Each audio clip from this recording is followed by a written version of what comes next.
approximately 300,000 down to about 300 total wolves.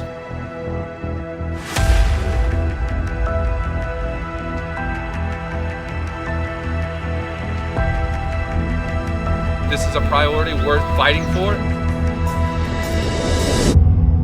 Northwestern gray wolves are the kind that we started with here when we started our facility in 1977. The habitat's going to be anywhere from kind of the Great Lakes all the way over along the Canada border, up into Canada, and they're going to be in Washington and Oregon. And recently they've actually pushed down into California, and that's a really fun and exciting story. So what happened was in 2011 was when the first collared wolf comes into California.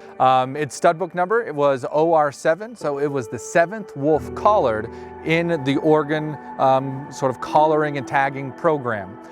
It's really exciting that we got the data on this wolf because it gives us more information on Northwestern gray wolf movements. So this wolf, it came out of Oregon. It was during mating season, so it was looking for a mate. Came down into California for, there's probably no wolves in California that we know of for almost 100 years, maybe closer to 80 years.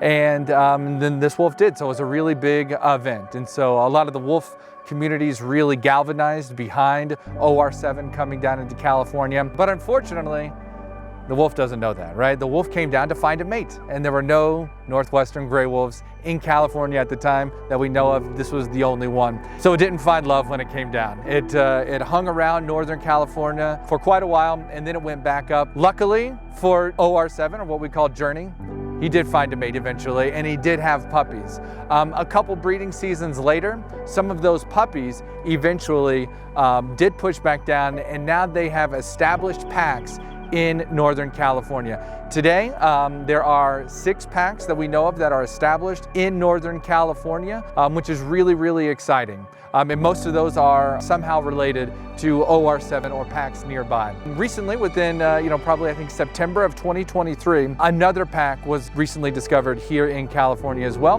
That was the Yalumni pack, and they've been discovered in Sequoia National Park. So when it comes to Mexican gray wolves, their numbers actually got down to about 13 in the 70s. And only 7 of those 13 were unrelated enough to start a breeding program. So everything that has to do with Mexican gray wolves does have to do with their genetics, and it's all through what is known as the Mexican Wolf Safe program. And so with that program, they're picking which wolves are going to breed based on their genetics. And so once wolves are selected to breed, they're selected for what is a process known as cross fostering or pup fostering.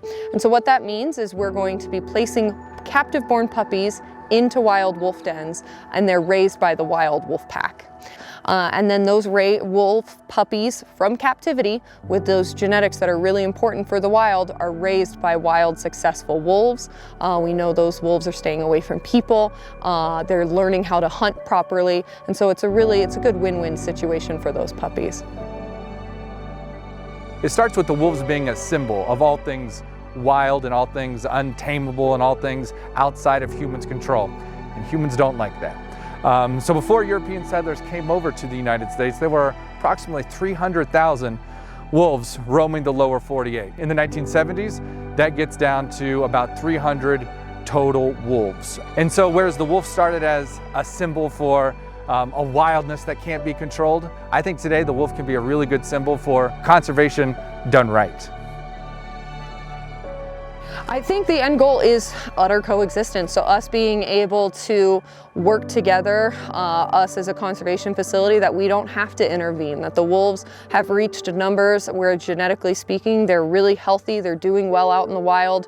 There's a lot of coexistence between the communities that are around the wolves, that wolves are staying away because we've used all of these techniques that wolves continue to teach each other to stay away, and that we have this ecosystem that's back in balance that has been out of balance for a very long time.